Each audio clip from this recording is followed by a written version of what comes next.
Pemirsa, ribuan pencari kerja memadati job fair di halaman kantor Pemda Indramayu, Jawa Barat. Mereka antusias melamar ke puluhan perusahaan yang tersedia.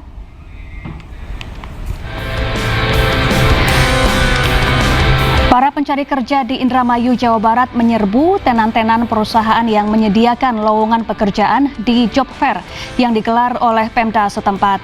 30 perusahaan ikut serta mulai dari bidang makanan, kesehatan hingga pabrik sepatu dan busana.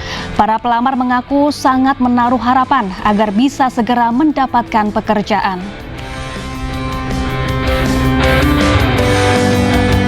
Peminatnya lumayan luar biasa. Ini dari online kita udah catat ribuan ya, bahkan hampir 2000. Itu sesuai dengan target kita per session 500 sampai 4 session. Kita cukup bisa menertibkan dengan program supaya lebih optimal. Mereka juga bisa ada waktu dengan perusahaan itu bisa menggali. Di sini mengundang beberapa yang sudah menerima Sementara itu, hari ini Menteri Tenaga Kerja Yasirli mengecek langsung program magang nasional yang digelar di Bank Negara Indonesia. Saat ini program Magang Hub sudah menjalankan batch 1 dan 2. Selanjutnya untuk batch 3 akan segera dibuka pendaftaran. Rencananya program ini akan dibuka di seluruh Indonesia sehingga bisa diikuti lulusan dari luar Jakarta.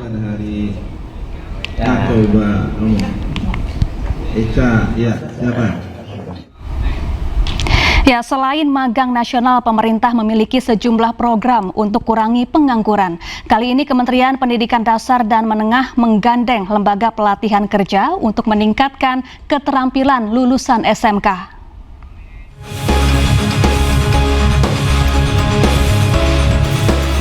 Guna mengatasi pengangguran, pelajar tingkat SMA dan SMK sederajat yang baru lulus sekolah bisa ikut pelatihan kerja atau workshop.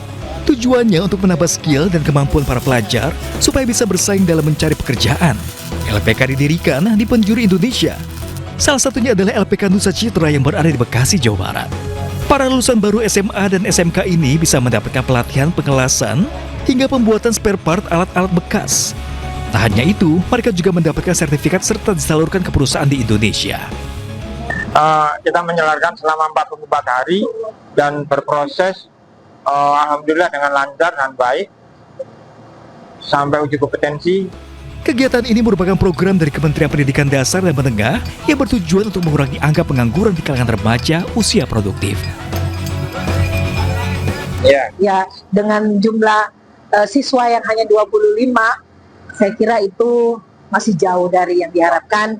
20 ya, masih jauh, masih sangat jauh dari yang diharapkan, tapi paling tidak bahwa keterlibatan dari LKP ini sangat membantu pemerintah khususnya menyediakan siswa yang siap pakai. Hingga kini, Kemendikbudrismen telah memiliki program pelatihan instruktur yang akan bekerja di LPK di seluruh penjuru Indonesia. Kebutuhan lapangan kerja yang menuntut pekerja untuk serba bisa menjadi salah satu faktor pendorong program LPK.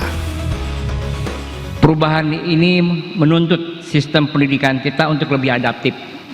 Tidak hanya fokus dalam mencetak lulusan yang pintar secara akademis atau pengetahuan, tetapi juga membentuk generasi yang berkarakter dan adaptif.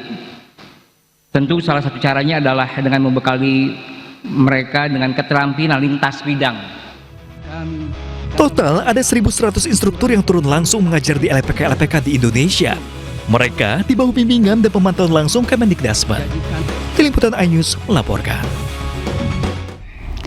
Pemirsa, Menteri Sosial Saifullah Yusuf kembali mengingatkan agar bantuan langsung tunai dari pemerintah tidak digunakan untuk judi online.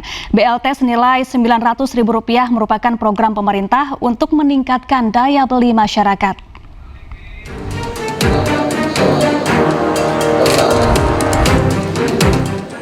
Menteri Sosial Saifullah Yusuf meninjau langsung penyaluran bantuan langsung tunai sementara kesejahteraan atau BLTS Kesra di kantor Pos Asia Afrika, Bandung, Jawa Barat. Mensos menyampaikan penyaluran BLTS Kesra ini bertujuan membantu masyarakat yang terdampak kenaikan harga bahan pokok dan kebutuhan sehari-hari. Uang yang diberikan sebesar Rp900.000 untuk 3 bulan, yakni periode Oktober, November, dan Desember 2025. Mensos mengingatkan kepada penerima manfaat agar tidak menggunakan BLT untuk bermain judi online atau kegiatan tidak berguna lainnya. Maka itu tentu bantuan ini dimaksudkan untuk membantu Bapak Ibu sekalian khususnya dalam memenuhi kebutuhan-kebutuhan pokok, ya, kebutuhan-kebutuhan dasar. Tidak dipergunakan untuk kepentingan lain, tidak disalahgunakan, apalagi untuk main judi online. Maka itu kita harapkan ini benar-benar bisa dimanfaatkan dengan baik. Adapun BLTS Keserat tahap 2 ini dibagikan kepada 12 juta keluarga penerima manfaat yang baru. Dari Bandung, Jawa Barat, Hadisti Arifah Khairuddin, iNews melaporkan. 2 warga negara Indonesia menjadi korban kebakaran apartemen di Hong Kong. Selengkapnya usai jeda, tetaplah di Pemimpin Rakyat.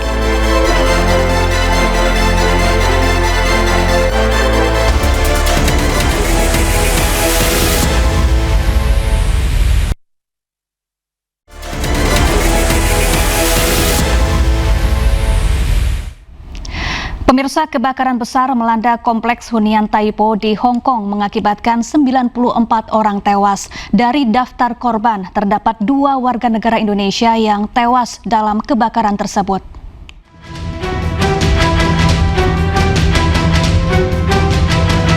Kebakaran dahsyat di kompleks Wang Fu Court, Taipo, sebuah kompleks hunian disubsidi pemerintah, menandai salah satu bencana paling parah di Hong Kong dalam sejarah terkini. Kebakaran menghanguskan bagian luar bangunan. Kobaran api masih terlihat meski kebakaran telah berlalu lebih dari 20 jam. Sementara petugas pemadam kebakaran terus berupaya memadamkan api. Korban luka mencapai 62 orang, 15 dalam kondisi kritis. Dari hasil koordinasi intensif KJRI Hong Kong dengan Hong Kong Police Force, diperoleh informasi hingga saat ini 2 orang WNI dinyatakan meninggal dunia dan 2 orang lainnya mengalami luka-luka. Semua korban merupakan pekerja migran Indonesia sektor domestik. KJRI Hong Kong terus berkoordinasi dengan otoritas setempat serta pihak-pihak terkait lainnya untuk memantau perkembangan situasi dan memberikan pendampingan lanjutan kepada WNI yang terdampak, termasuk penyediaan tempat singgah sementara dan logistik pada gedung KJRI Hong Kong. Lebih dari 200 kendaraan pemadam dan 100 ambulans dikerahkan. Namun suhu ekstrim dan jatuhan puing membuat proses penyelamatan berjalan sangat sulit. Sekitar 900 warga kini dievakuasi ke tempat penampungan sementara. Sementara pihak kepolisian telah menangkap 3 orang terkait kebakaran ini, yakni direktur dan konsultan teknik perusahaan konstruksi yang menangani proyek renovasi. Mereka diduga lalai karena ditemukan styrofoam mudah terbakar dipasang di dekat lobi lift yang diduga mempercepat penyebaran api. Pihak berwenang telah menyatakan material pada dinding eksterior tidak memenuhi standar ketahanan api.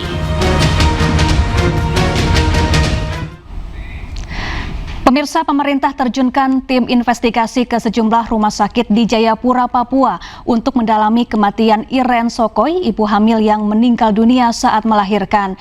Iren ditolak 4 rumah sakit karena keterbatasan dokter spesialis dan minimnya fasilitas kesehatan.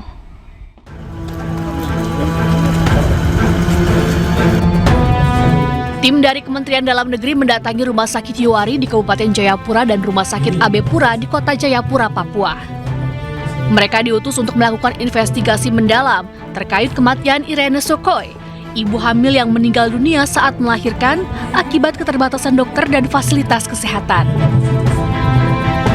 Memang udah banyak informasi yang kami dapat, tapi untuk klarifikasi aja kepada gubernur. Untuk besok kami baru melakukan pemeriksaan. Itu kira-kira. Sebelumnya, dari hasil investigasi Kementerian Kesehatan ada sejumlah faktor utama penyebab 4 rumah sakit menolak Iren. Di antaranya kelangkaan dokter spesialis, pemeliharaan sarana prasarana yang tidak optimal, dan prosedur operasional standar yang tidak berjalan.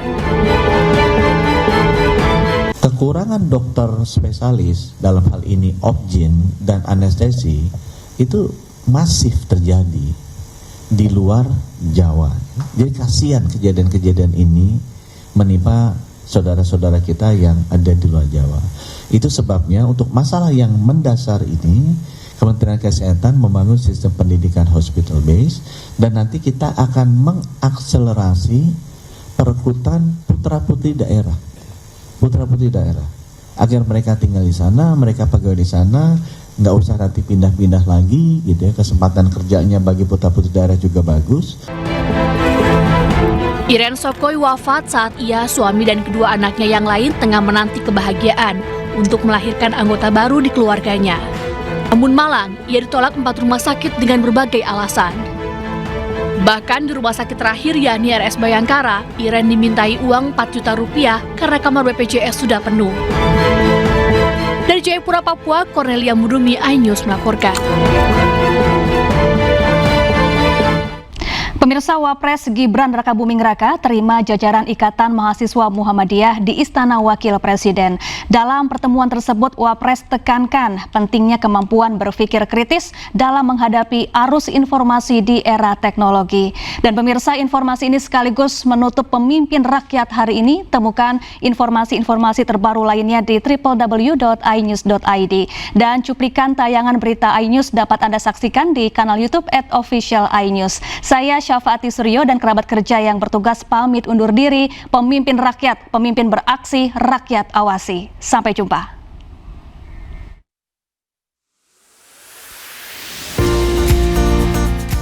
Wakil Presiden Gibran Rakabuming Raka menerima langsung mahasiswa Muhammadiyah di Istana Wakil Presiden. Dalam pertemuan itu, sejalan dengan arahan Presiden Prabowo, Wapres menyampaikan bahwa pemerintah membutuhkan peran aktif generasi muda dalam agenda transformasi teknologi nasional. Mahasiswa diharapkan bisa memanfaatkan teknologi untuk inovasi, penyebaran informasi positif, dan peningkatan daya saing bangsa. Sementara itu, Ketua Umum Ikatan Mahasiswa Muhammadiyah mengungkapkan bahwa Wapres memberikan pesan agar mahasiswa tidak menjadi penerima informasi pasif, tetapi juga mampu mengolah data dan berita secara bijak. Dalam kesempatan itu, Wapres juga apresiasi program AI Academy yang baru-baru ini diluncurkan IMM, di mana program bertujuan meningkatkan pemahaman mahasiswa terkait pemahaman kecerdasan buatan melalui pelatihan terstruktur dan berkelanjutan.